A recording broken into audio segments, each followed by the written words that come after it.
नमस्कार दोस्तों, मैं हूं संतोष पाठक और एक बार फिर से आपका स्वागत कर रहा हूं द न्यूज लॉन्चर पर।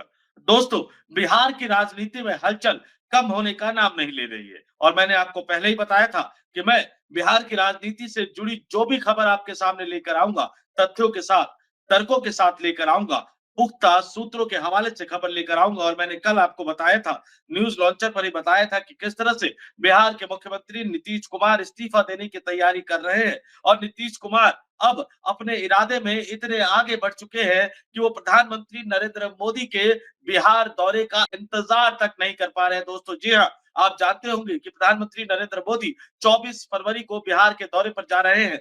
नरेंद्र मोदी को 24 फरवरी को बिहार के भागलपुर में जाना है, जहां वो कई परियोजनाओं का लोकार्पण उद्घाटन करेंगे, कई महत्वपूर्ण घोषणाएं करेंगे। पहले ये कहा गया कि 24 फरवरी को जब बिहार की धरती पर नरेंद्र मोदी होंगे तो नीतीश कुमार उन्हीं से सीधा सीधा दो टूक पूछेंगे कि बताइए कि आप मुझे गठबंधन में रखना चाहते हैं, नहीं रखना चाहते, और अगर रखना चाहते हैं तो जनता दल यूनाइटेड को बिहार में होने वाले विधानसभा चुनाव में कितनी विधानसभा सीटें देने को तैयार है। लेकिन अब सूत्र ये बता रहे हैं कि प्रधानमंत्री नरेंद्र मोदी के बिहार पहुंचने से पहले ही नीतीश कुमार इतने बेकरार हो गए हैं कि अब वो दिल्ली आ रहे हैं। जी हाँ, आपको पता होगा, नीतीश कुमार प्रगति यात्रा पर निकले हुए हैं। नीतीश कुमार बिहार के अलग-अलग जिलों में जा रहे हैं। लगातार विभिन्न परियोजनाओं का बिल्कुल प्रधानमंत्री नरेंद्र मोदी के स्टाइल में ताबड़तोड़ उद्घाटन कर रहे हैं, ताबड़तोड़ शिलान्यास कर रहे हैं। फिर पटना आते हैं, कैबिनेट की बैठक बुलाते हैं, ऐतिहासिक स्तर पर प्रस्तावों को पास करते हैं। हाल ही में उन्होंने गाँव-गाँव में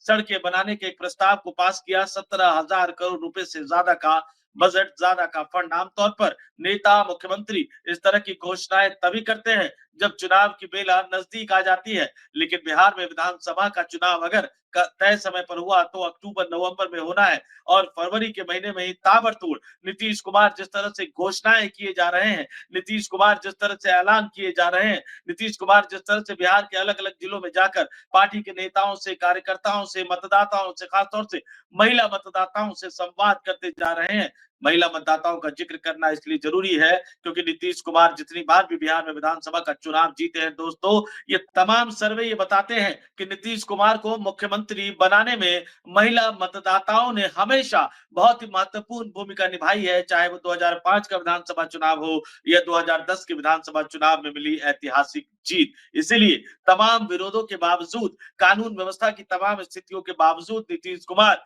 शराबबंदी का कानून हटाने को तैयार नहीं है, जबकि इसको लेकर ये कहा जाता है कि बिहार के खजाने पर असर पड़ रहा है, बिहार के राजस्व पर असर पड़ रहा है। अदालतों की सुविधा नहीं होने की वजह से हाल ही में सुप्रीम कोर्ट तक नीतीश कुमार की सरकार को फटकार लगा चुका है। लेकिन नीतीश कुमार सिर्फ महिला मतदाताओं को खुश रखने के लिए इस शराबबंदी के कानून को वापस नहीं ले रहे हैं। तो इतनी सक्रियता और लगातार इतनी सक्रियता से पहले ही कई सवाल उठकर निकल कर सामने आ रहे थे और मैंने जैसे बताया कि नीतीश कुमार किस तरह से बिहार की राजनीति में एक बड़ा धमाका करने की तैयारी कर रहे हैं। नीतीश कुमार को ये माना जाता है, ये जाना जाता है कि कभी वो भारतीय जनता पार्टी के साथ गठबंधन कर चुनाव लड़ते हैं, कभी राष्ट्रीय जनता दल के साथ गठबंधन करके चुनाव लड़ते हैं। लेकिन इस बार नीतीश कुमार के मन में शायद कुछ और ही चल रहा है। इस बार नीतीश कुमार शायद कुछ और ही रिस्क लेने को तैयार है। क्या वो करने जा रहे हैं? क्या वो करना चाहते हैं? क्यों उनके लिए स्थिति लगातार खराब हो गई है?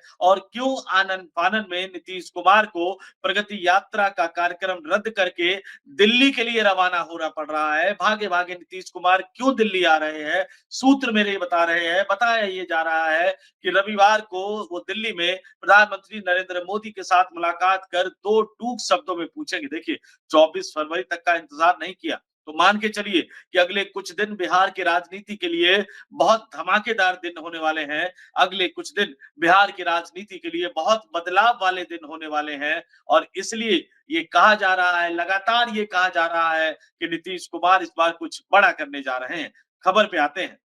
खबर निकलकर सामने आ रही है कि बिहार के मुख्यमंत्री नीतीश कुमार अपनी प्रगति यात्रा के कार्यक्रम को बीच में रोककर दिल्ली रवाना होने वाले हैं। रविवार को दिल्ली में प्रधानमंत्री नरेंद्र मोदी से वो मुलाकात करेंगे। ज्यादा संभावना इस बात की है कि प्रधानमंत्री नरेंद्र मोदी के आधिकारिक आवास यानी 7 लोक कल्याण मार्ग पर प्रधानमंत्री नरेंद्र मोदी के साथ उनकी बैठकें होंगी।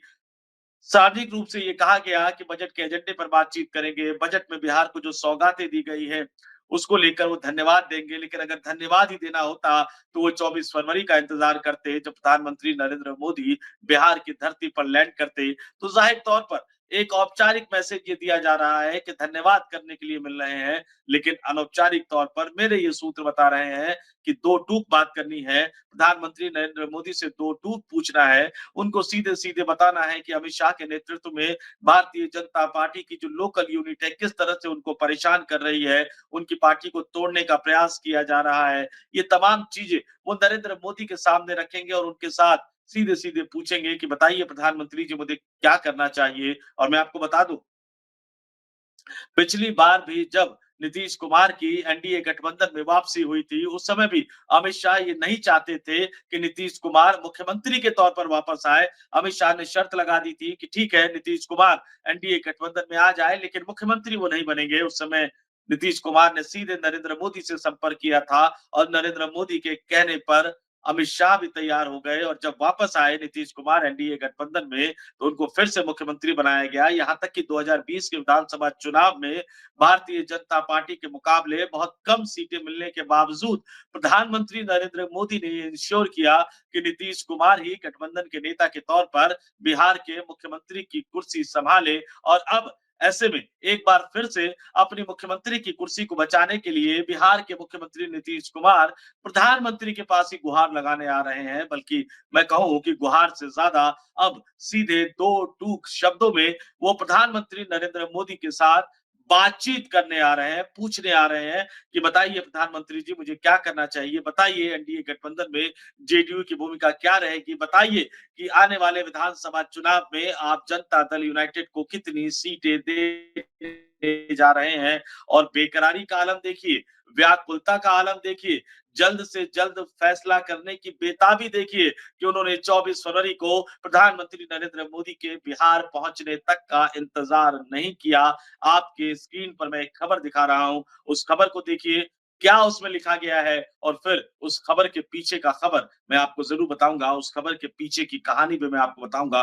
प्रभात खबर की खबर आपके स्क्रीन पर दिखा रहा हूँ मैं और उसकी हेडलाइन अगर आप देखें कि क्या लिखा गया है नीतीश कुमार के दौरे को लेकर, सीएम नीतीश कल जाएँगे दिल्ली, पीएम मोदी से मुलाकात कर इन मुद्दों पर कर सकते हैं चर्चा। ये प्रभात खबर की जो खबर निकली है उसका हेडलाइन, उस खबर में आप नीचे आएँगे तो आप देखेंगे कि क्या लिखा गया है पीएम मोदी के बिहार दौरे के बारे में। प्रधानमंत्री नरेंद्र मोदी 24 फरवरी को भागलपुर आएँगे, जहां वे पीएम किसान सम्मान निधि की 19वीं किस्त जारी करेंगे। इसके साथ ही वह कई नई परियोजनाओं की भी घोषणा कर सकते हैं। अब नीचे सबसे महत्वपूर्ण अंश, नीतीश और पीएम मोदी की मुलाकात के क्या मायने हैं?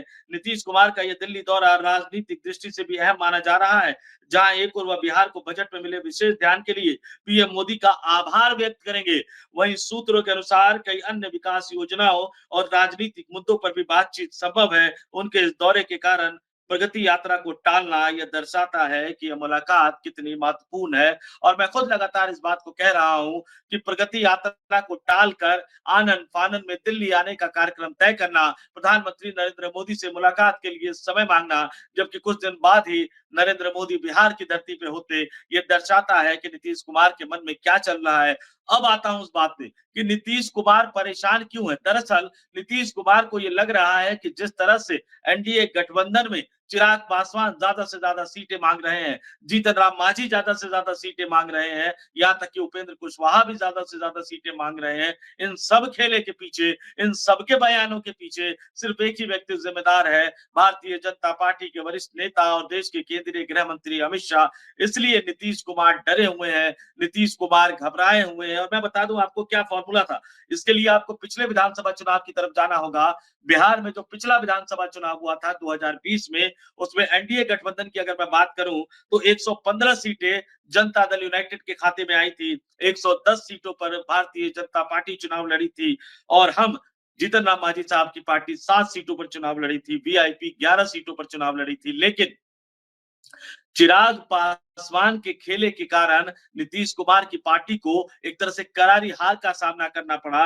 नीतीश कुमार की पार्टी सबसे ज्यादा सीटों पर चुनाव लड़ी थी, 115 सीटों पर चुनाव लड़ी, लेकिन सिर्फ 43 सीटें ही वो जीत पाई थी। यानी पिछले विधानसभा चुनाव 2015 के विधानसभा चुनाव के मुकाबले नीतीश कुमार की पार्टी को, जनता दल यूनाइटेड को 28 सीटों का नुकसान हुआ था, जबकि इसके मुकाबले इस नुकसान के लिए बड़ी वजह चिराग पासवान को माना जा रहा था, आगे बताऊंगा। लेकिन इसके मुकाबले भारतीय जनता पार्टी जो सिर्फ 110 सीटों पर चुनाव लड़ी थी, 74 विधायक वो जिताकर लाई थी, 21 विधायकों का फायदा भारतीय जनता पार्टी को हुआ था। और यहां पर चिराग पासवान ने कैसे खेला कर दिया था, अपने आप को नरेंद्र मोदी का हनुमान कहते हुए वो बिहार की लगभग लगभग यानी कुल मिलाकर 134 सीटों पर चुनाव लड़ गए थे। जीत उन्हें एक ही सीट पर हासिल हुई, लेकिन जनता दल यूनाइटेड के उम्मीदवारों को विधानसभा का चुनाव हरवाने में, नीतीश कुमार के उम्मीदवारों को विधानसभा पहुंचने देने में सबसे बड़ा रोड़ा बनकर चिराग पासवान सामने आए थे, जिसकी वजह से नीतीश कुमार छोटे भाई की भूमिका में आ गए बिहार की राजनीति में। और गाहे बगाहे इस कारण से उन्हें भारतीय जनता पार्टी के नेताओं से अपमानित शब्दों का भी सामना करना पड़ता है कि देखिए हमसे सीटें कम थी, छोटे भाई की भूमिका में भी आ गए थे, लेकिन फिर भी गठबंधन धर्म निभाते हुए हमने नीतीश कुमार को मुख्यमंत्री बनाना स्वीकार किया। नीतीश कुमार उसी फॉर्मूले पे जाना चाहते थे जैसे पिछली बार 122 121 यानी 122 जेडीयू के खाते में थी, जिसमें से 7 सीटें जेडीयू ने गठबंधन सहयोगी यानी हमको दी थी, जीतन राम मांझी को दी थी। और बीजेपी के खाते में 121 सीटें आई थी, जिसमें से 110 पे वो खुद लड़े थे, 11 सीटें बीजेपी ने अपने कोटे से वीआईपी को यानी मुकेश सहनी को दी थी।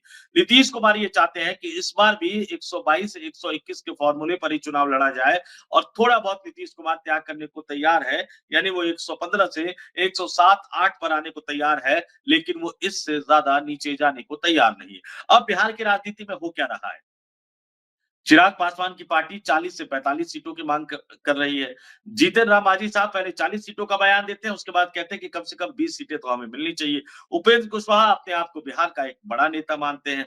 तो अगर इन तमाम राजनीतिक दलों को एडजस्ट करने की कोशिश इनकी मन के मुताबिक अगर एनडीए गठबंधन में किया जाएगा, तो फिर नीतीश कुमार ये मानकर चल रहे हैं कि उनको 95 से 100 सीटों के बीच में निपटाने की कोशिश की जाएगी, और 95 से 100 सीटों पर, महज 95 से 100 सीटों पर नीतीश कुमार किसी भी हालत में नहीं लड़ना चाहते हैं। वो चाहते हैं कि उनके विधायकों का जो आंकड़ा है वो 70-75 से ऊपर रहे, और इसके लिए वो मानकर चल रहे हैं कि 105 सीटों के आसपास विधानसभा का चुनाव लड़ना जरूरी है। नीतीश कुमार डरे इस बात के लिए हैं कि वो जानते हैं कि चाहे वो चिराग पासवान हो, चाहे वो जीतन राम मांझी हो, चाहे वो उपेंद्र कुशवाहा हो, वो इस तरह का बयान भारतीय जनता पार्टी की एक रणनीति के तौर पर दे रहे हैं, उनको फंसाने की कोशिश की जा रही है। दूसरी तरफ महागठबंधन की बात करें तो महागठबंधन में लालू यादव, तेजस्वी यादव ने पहले ही नो एंट्री का बोर्ड लगा दिया है। यहां तक कि राहुल गांधी ने भी लालू यादव और तेजस्वी यादव को बता दिया है कि हमें तेजस्वी यादव मंजूर है, तेजस्वी यादव को मुख्यमंत्री बनाने के लिए पुरजोर तरीके से गठबंधन में शामिल होकर चुनाव लड़ेंगे, लेकिन हमें नीतीश कुमार कतई मंजूर नहीं है। तो लालू यादव, तेजस्वी यादव ने अपने दरवाजे पहले ही बंद कर दिए हैं। तो नीतीश कुमार अब दिल्ली आकर सीधे सीधे प्रधानमंत्री मोदी से ये पूछना चाहते हैं क्या क्या गठबंधन में 122 121 का पुराना फॉर्मूला लागू होगा या नहीं, या जनता दल यूनाइटेड को गठबंधन से बाहर हो जाना चाहिए, यानी मुझे इस्तीफा देकर सरकार से बाहर होकर कार्यवाहक मुख्यमंत्री के तौर पर अगर राज्यपाल चाहे, अगर आप चाहे, या फिर अलग होकर बिहार की सभी 243 विधानसभा सीटों पर चुनाव लड़ना चाहिए। ये दो टूक अंदाज में पूछने के लिए बिहार के मुख्यमंत्री नीतीश कुमार दिल्ली आ रहे हैं। कैसी मुलाकात होगी, क्या कुछ निकलकर सामने आएगा, सूत्रों के हवाले से क्या कुछ निकलकर सामने आएगा, औपचारिक रूप से क्या कुछ निकलकर सामने आएगा, ये तमाम चीजें मैं आपके सामने लेकर आऊंगा। लेकिन फिलहाल ये खबर बिहार की राजनीति से जुड़ी एक बड़ी खबर लेकर मैं आपके सामने आया था। इस वीडियो में इतना ही। मुझे यानी संतोष पाठक को दीजिए इजाजत। आप तमाम लोग देखते रहिए द न्यूज लॉन्चर। नमस्कार।